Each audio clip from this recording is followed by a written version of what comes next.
dengan salah satu narasumber yang mungkin Anda sudah tidak asing lagi. Di sini ada Hajah Titin Nurbaiti atau yang biasa dikenal dengan Ceng Ayu. Nah pemirsa, tentu dalam pemilihan Gubernur Kepulauan Riau atau Pilgub Kepri 2020 tentunya sudah semakin menghangat. Para calon sudah mendaftarkan diri ke beberapa partai tentunya ya. Nah untuk itu supaya tidak penasaran, kita tanya langsung saja Ceng Ayu sebagai tokoh wanita di Kepulauan Riau. Oke, selamat sore Ceng Ayu.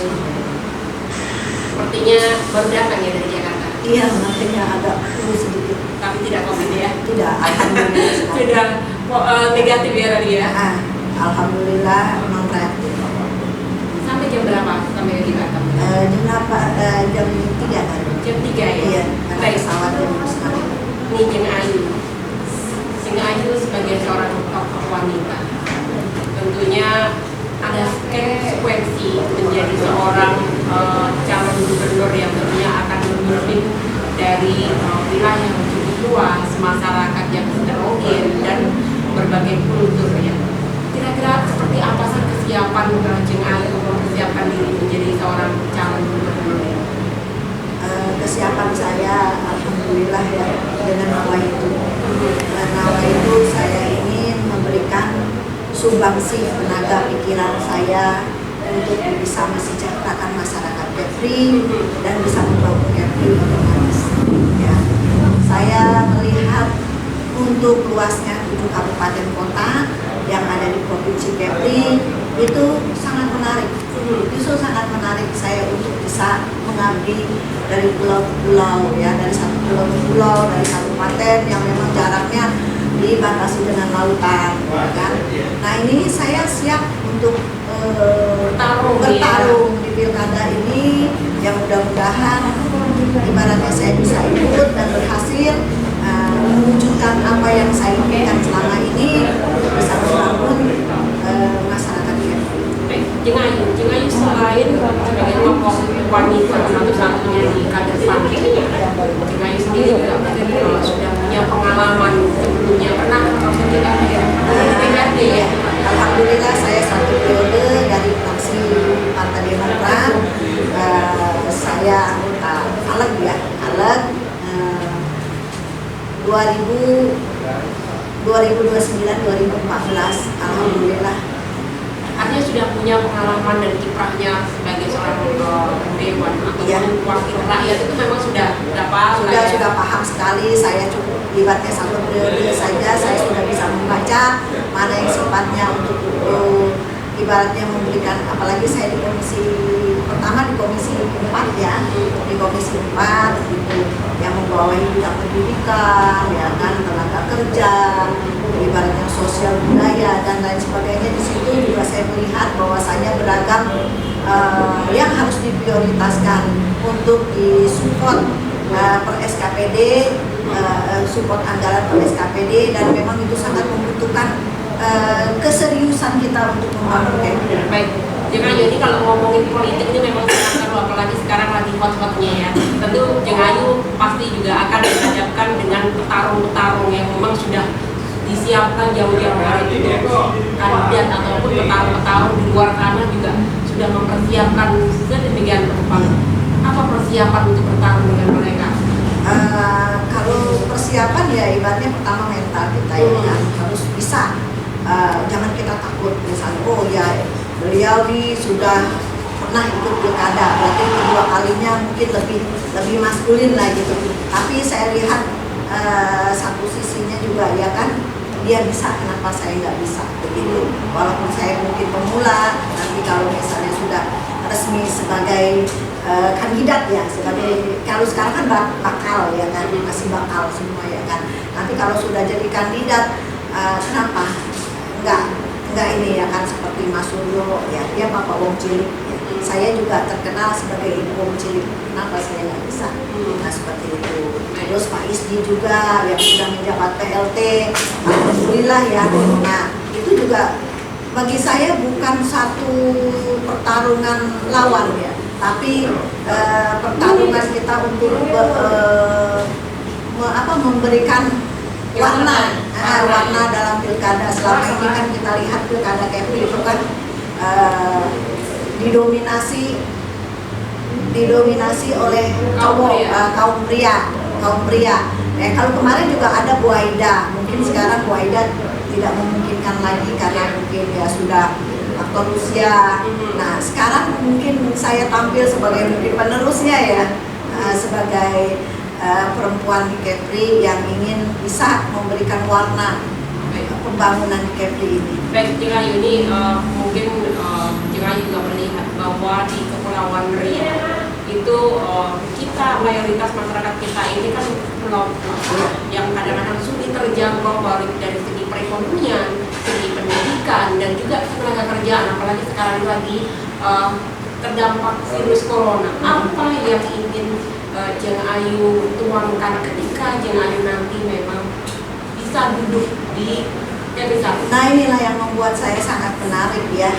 Kita bukan faktor untuk skill aja ya, skill untuk bekerja gitu kan, yang ada di kota, tapi kita skill yang ada di pulau-pulau itu kita memberikan pemberdayaan masyarakat, pemberdayaan ekonomi kemasyarakatan dalam arti kata dari segi-segi yang bersifat usaha, ya kan, usaha yang sudah ada di pulau itu kita kembangkan, bagaimana kita motivasi mereka untuk bisa menjadi entrepreneur ataupun usahawannya ataupun nelayan yang bersifatnya udah skupnya skala nasional.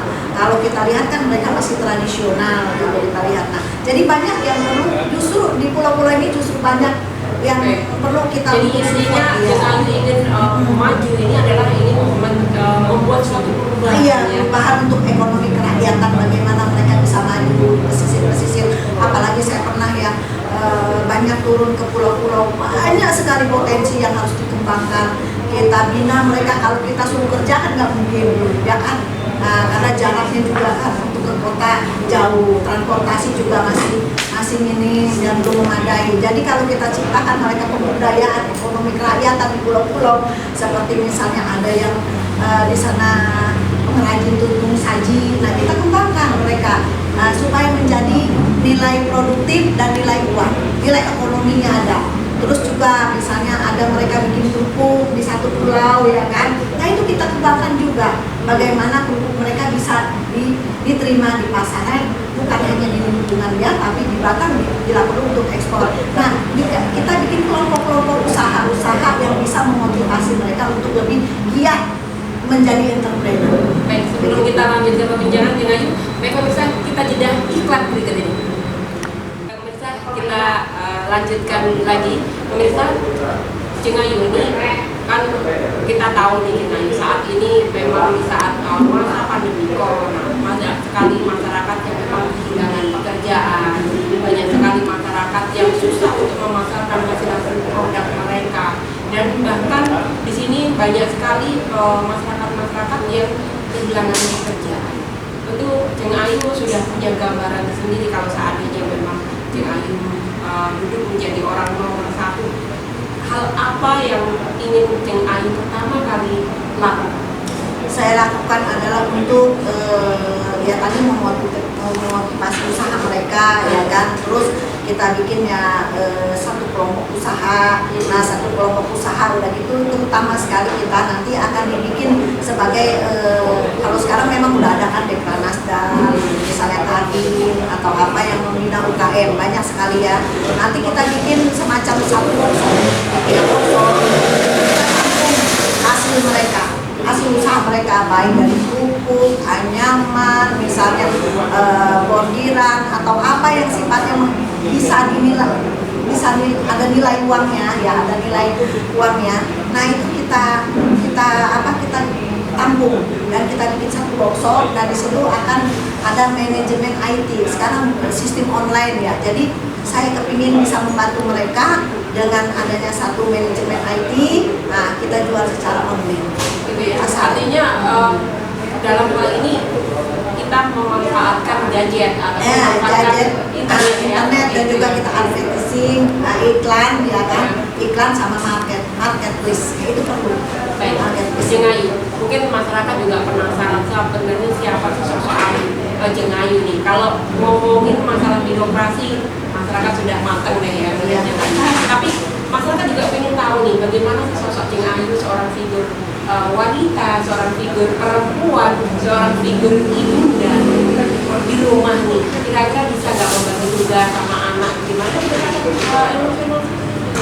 Kalau sama anak ya, Iya. kalau saya sama anak ya kita sebagai orang tua membimbing dan mengarahkan apa kemauan anak, minat bakat. Karena kita zaman sekarang ya nggak kayak dulu. Kamu harus jadi dokter, kamu harus jadi polisi, kamu harus jadi guru, kamu harus begini.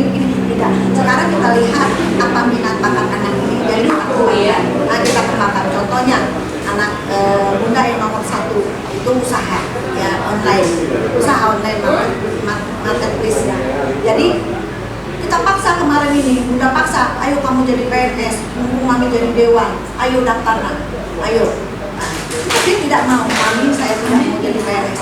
Kita tidak paksakan, padahal itu kan saya menjadi dewan gitu loh. Kita support lah, pasti ada lah untuk anak gitu ya kan, bisa jadi PNS. Dia tidak mau, ya kita tidak paksakan, dia usaha. Nah yang kedua, anak saya itu dokter ya, Muhammad Kamaludin Bima Sakti Bima itu dokter, dia di Kimia Farma dan di Rosari prakteknya. Jadi itu pun gitu, pertama nggak mau menyangka mereka dari sosial.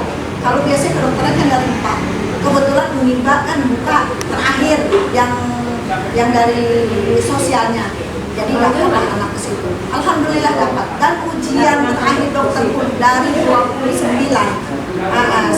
satu angkatan yang ikut ujian dokter, alhamdulillah 2 di antara yang lulus.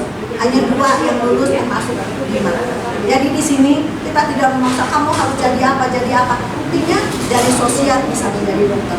Dan dari kelulusan pun dari sekian angkatan 2 orang yang lulus, berarti motivasi kita berhasil sesuai dengan bakat anak, tidak bisa dipaksakan. Dan yang ketiga juga anak muda yang full nih notaris. Jadi 2 pilihan, cuma hanya 2 bilang nah kamu mau jadi pengacara atau mau jadi notaris. Kalau pengacara bla bla bla bla, kalau notaris bla bla bla, mau yang mana? Akhirnya setelah dipikir-pikir ditimbang ini ya sudahlah di notaris. Alhamdulillah sekarang sudah. Artinya semua ini adalah motivasi sebagai seorang ibu, apalagi saya sebagai single parent bekerja keras, bagaimana bisa berjuang untuk bisa memberikan penghidupan anak, penghidupan dulu, baru keberhasilan karir profesi. Artinya Bunda tidak hanya berhasil dalam keluarga, tapi juga insya Allah berhasil dalam masyarakat. Insya Allah. Baik, Bunda, apa harapan Bunda ketika Bunda nanti memang maju ini memang bisa merebut hati masyarakat? Insya Allah banyak sekali yang kita kerjakan, terutama sekali di bidang ya tadi pemberdayaan ekonomi. Lebih ke ekonomi. Karena apa? Karena kita pikir sendiri lah. Kalau ekonomi lemah, bagaimana masyarakat mau hidup sejahtera? Jadi sementara potensi-potensi ekonomi ada di masyarakat itu sendiri. Jadi itu tinggal dikembangkan, diberdayakan, dibikin satu kelompok usaha, langsung dimajukan. Bagaimana cara potensi itu kita jadi intinya Jeng Ayu maju ke grup ini memang sudah persiapan lahir batin dan disupport oleh keluarga seperti itu. Insya Allah. Baik. Nah, pemirsa, tadi perbincangan saya dengan Jeng Ayu, jangan kemana-mana, masih di Debat TV. Saya Karanta dari Pak Sunda, sampai jumpa. Salam.